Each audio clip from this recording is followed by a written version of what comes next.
So to remove a background, there's a couple different ways you can do it, and I feel like this is one of the easiest ways to do it, but it really comes down to what kind of image you're working with.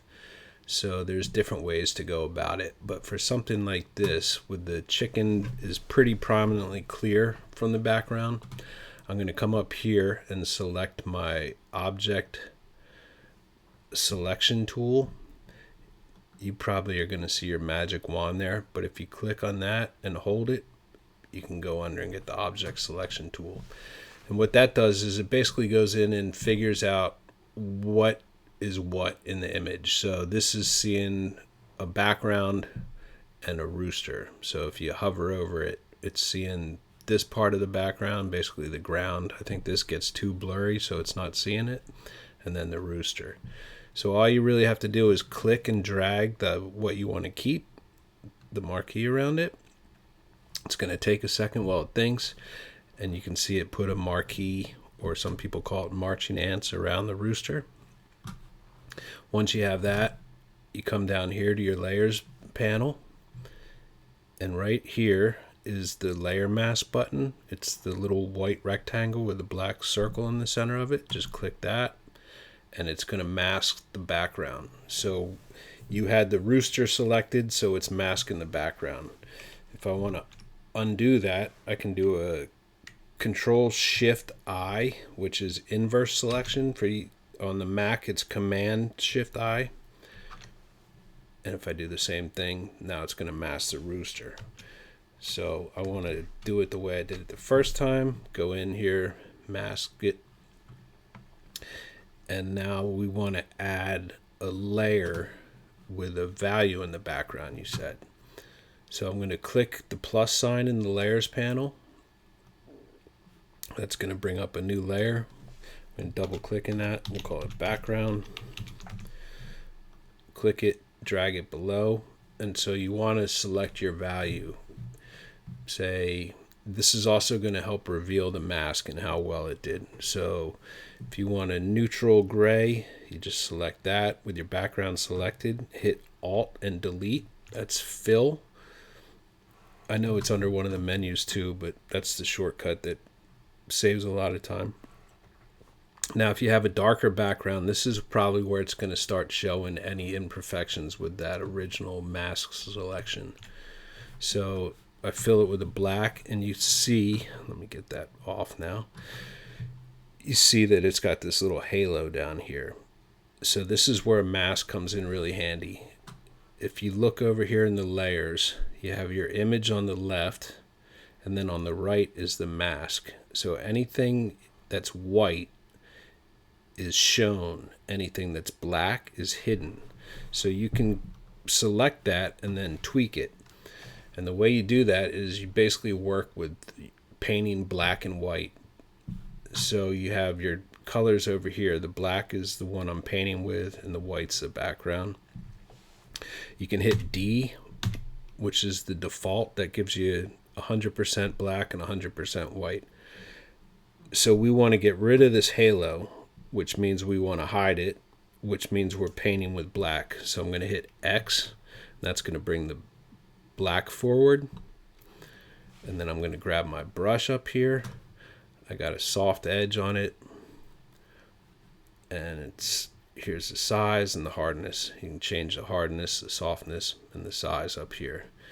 The one thing I'd recommend getting used to using if you're doing this is the square bracket keys.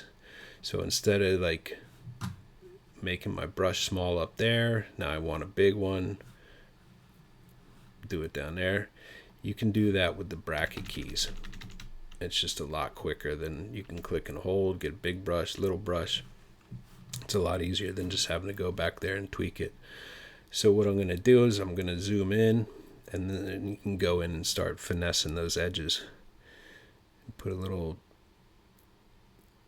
soft edge around it, clean it up some, get rid of the lightness. And this is going to be up to you, like how far you want to go in and really clean it up. It's going to be easier on like higher res images because there's so much more information. On the lower resolution ones, it's going to get kind of jaggedy and stuff like that, you'll see. But you can go in there and clean it up as tight as you want or as loose as you want. And also with switching the colors in the background, you kind of see what you're dealing with too. So that's going to come into play on how crisp you want to get in there. You also want to use at least a little bit of a soft brush a lot of times, because if you use a hard edge one, like say like this, it's going to appear much more like a decal, and it just looks weird. But there's a fine, it takes some finessing to play with, see what works for your situation. So as you can see with like a solid background, again, you can go in and select your background and put any color you want back in there. But if you have something like a photo you're putting in the background, that kind of gives you a little more room to play around. So I'm going to grab his coupe here. I'm just going to grab the arrow tool, and all I'm doing here is clicking on this image because I want to take it over to the rooster image. Click it, hold it, drag it up to my image, drag it back down. It's going to put it on its own layer. Scale this a little bit.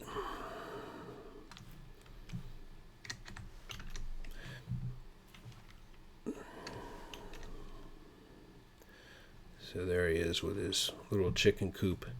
And as you can see, it's not as noticeable, but it does start to look like that decal now because it's got a little bit of a hard edge to it. So that's a little back and forth, play around with different softnesses and hardnesses. Whoops, got to select the actual mask.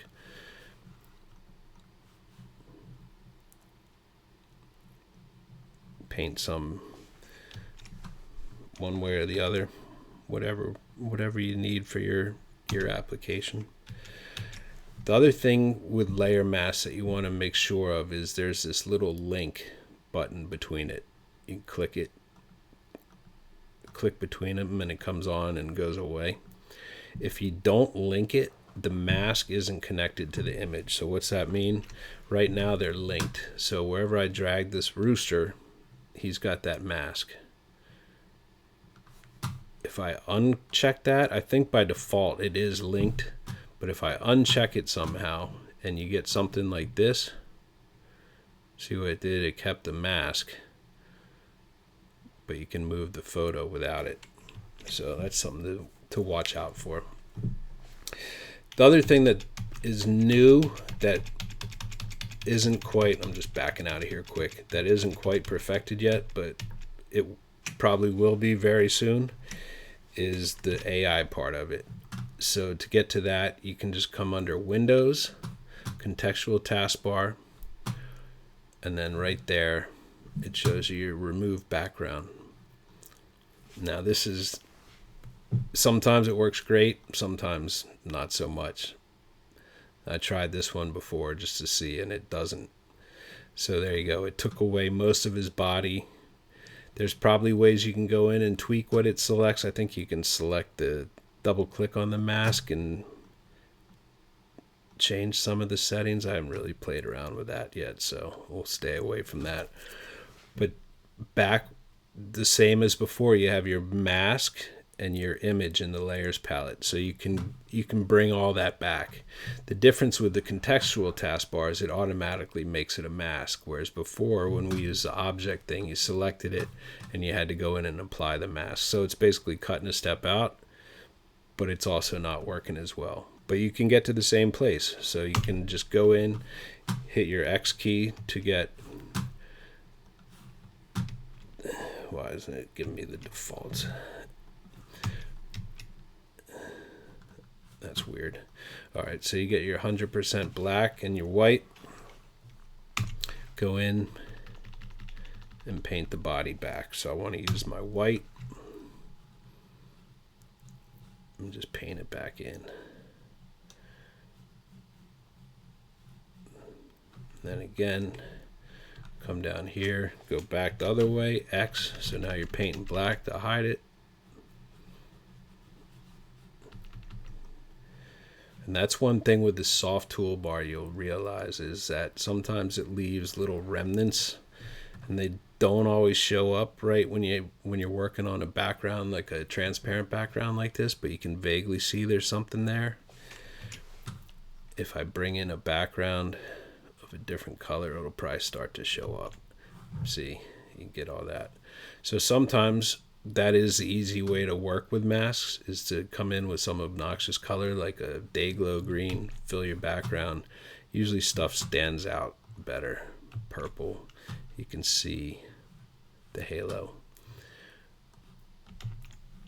But anyway, that's how you do it. That's the gist of it. Like I said, I think the object selection one works best. There's other ways you can go into. I think that's two to get started with and get used to. See which one you like. If you want to find out more, I can try and explain some other ways to you. Basically, there's like lots of different selection tools. There's a selection brush, a lasso, polygonal lasso, magnetic lasso.